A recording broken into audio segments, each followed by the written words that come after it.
سورہ مائدہ کی آیت نمبر 67 ہے۔ اعوذ باللہ من الشیطان الرجیم، بسم اللہ الرحمن الرحیم۔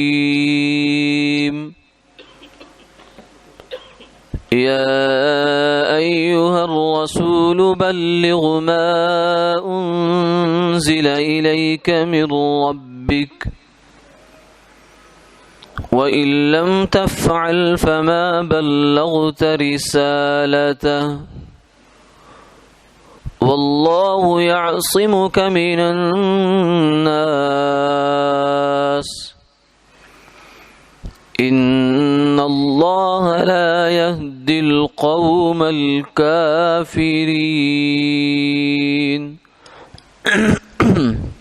صدق اللہ العظیم۔ اے رسول، پہنچا دیجئے جو کچھ آپ کی طرف اتارا گیا آپ کے رب کی جانب سے، اور اگر آپ نے ایسا نہیں کیا تو آپ نے پیغام نہیں پہنچایا، اور اللہ آپ کی لوگوں سے حفاظت کریں گے، بے شک اللہ کافر قوم کو راستہ نہیں دکھاتے۔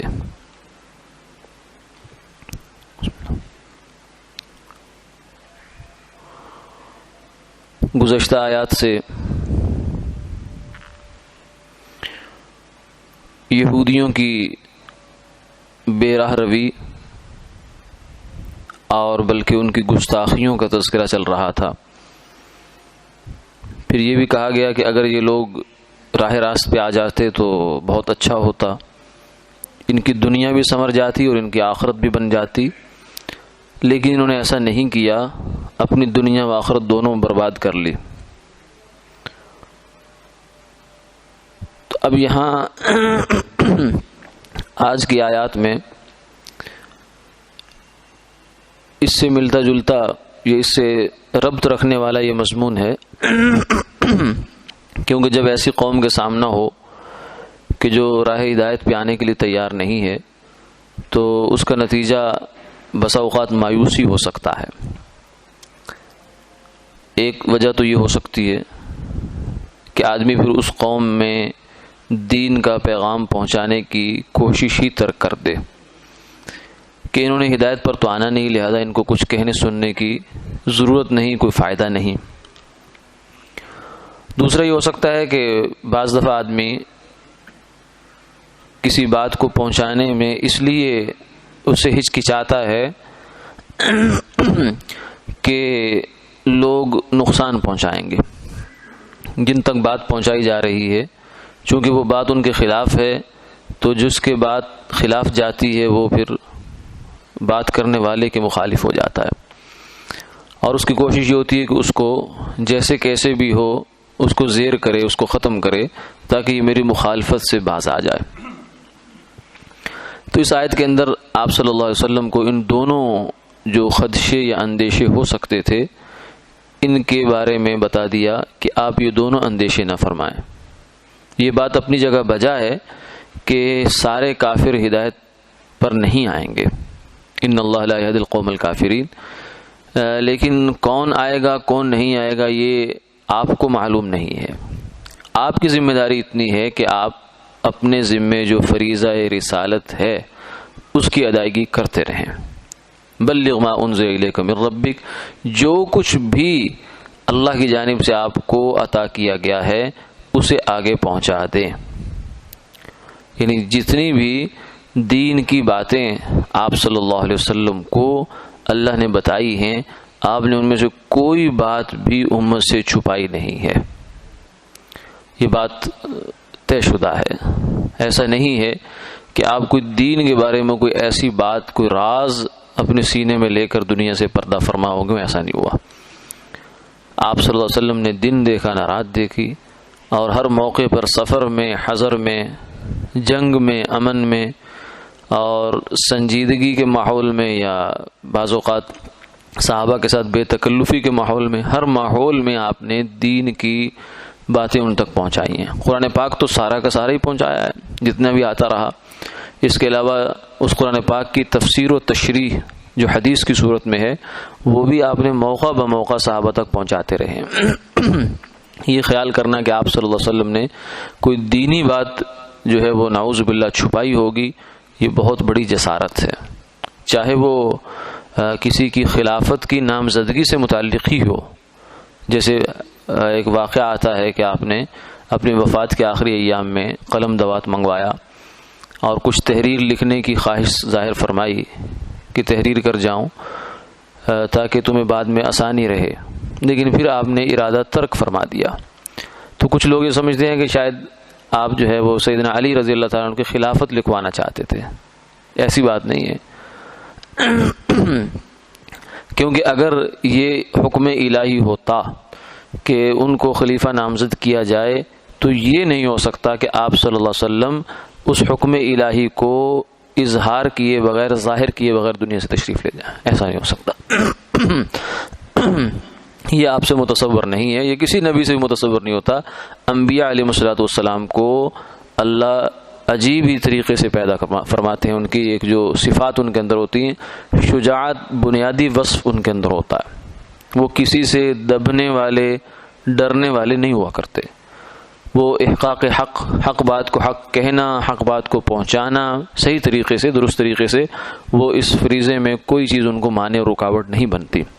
اسی لیے ہمارا آپ کا تو کسی بات پر خاموش ہو جانا یہ کوئی معنی نہیں رکھتا، لیکن نبی کے سامنے اگر کوئی کام ہو رہا ہو اور نبی اس کام پر روک ٹوک نہ کریں تو علماء نے اس کو بھی ایک دلیل جواز بنایا ہے.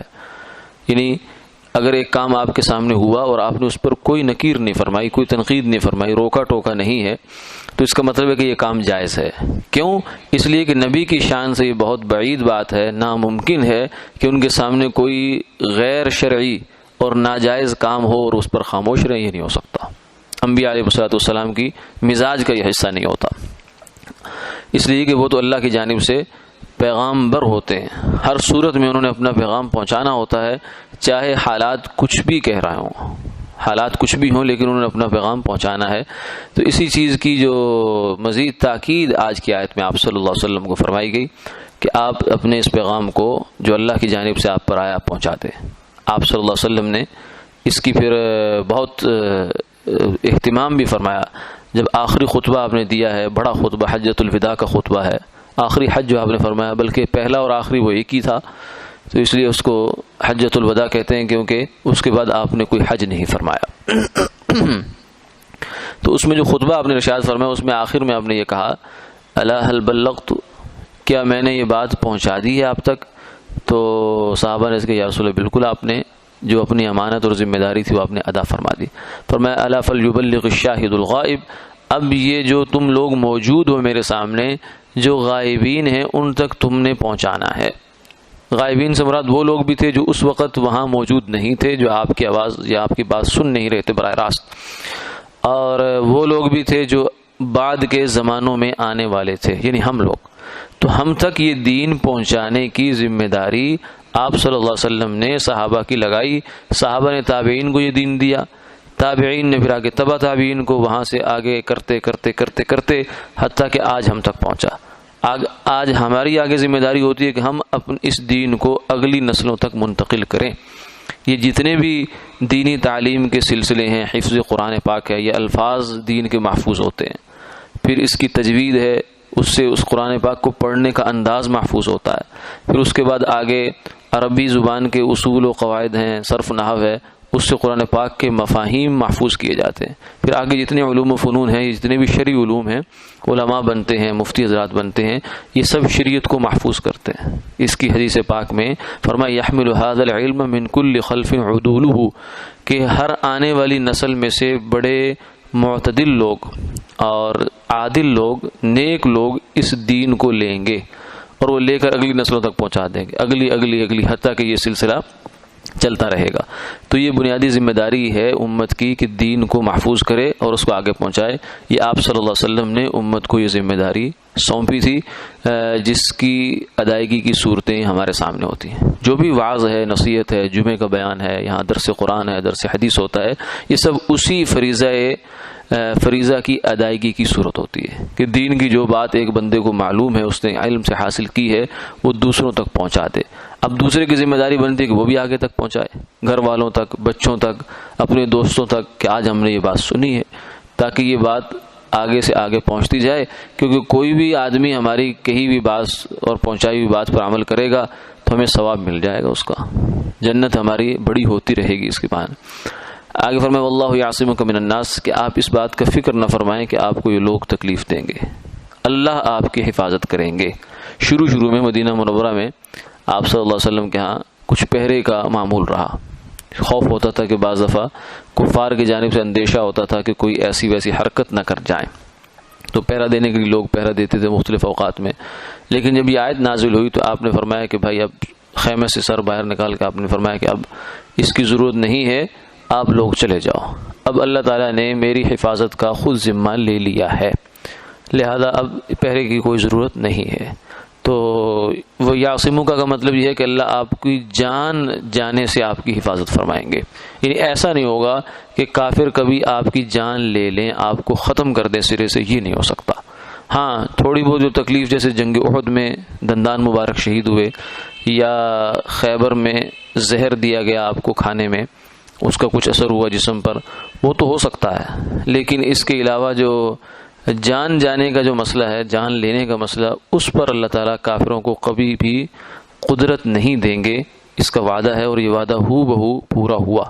حالانکہ جو ہے موقع ایسے بنے کہ جہاں آپ صلی اللہ علیہ وسلم کو کوئی کافر قتل کر سکتا تھا، جیسے مجھے ایک بہت مشہور واقعہ ہے کہ آپ درخت کے نیچے آرام فرما تھے اور تلوار لٹکی ہوئی تھی کہ ایک مشرک آ گیا اور اس نے تلوار پکڑی اور کہنے لگا کہ من یمنعک منی، کہ آپ کو کون بچائے گا مجھ سے۔ اب عام اسباب کی دنیا میں اگر دیکھا جائے تو اب بچنے کی تو کوئی صورت نہیں ہے، تلوار اس کے ہاتھ میں اور وہ آپ نیچے لیٹے ہوئے ہیں، لیکن آپ نے جو ہی فرمایا اللہ، تو اس کے ہاتھ سے تلوار گر گئی۔ تو یہ اللہ کی حفاظت غیبی کا انتظام ہے کہ اللہ تعالیٰ نے ایسے طریقے سے آپ کی حفاظت فرمائی ہے کہ وہ انسانی عقل سے باہر کی بات ہے، آدمی اس کو سوچ نہیں سکتا کہ یہ کیسے ہو سکتا ہے، لیکن اللہ تعالیٰ کے کام انوکھے ہوتے ہیں، نرالے ہوتے ہیں، وہ ہماری عقلوں سے باہر کی بات ہوتی ہے۔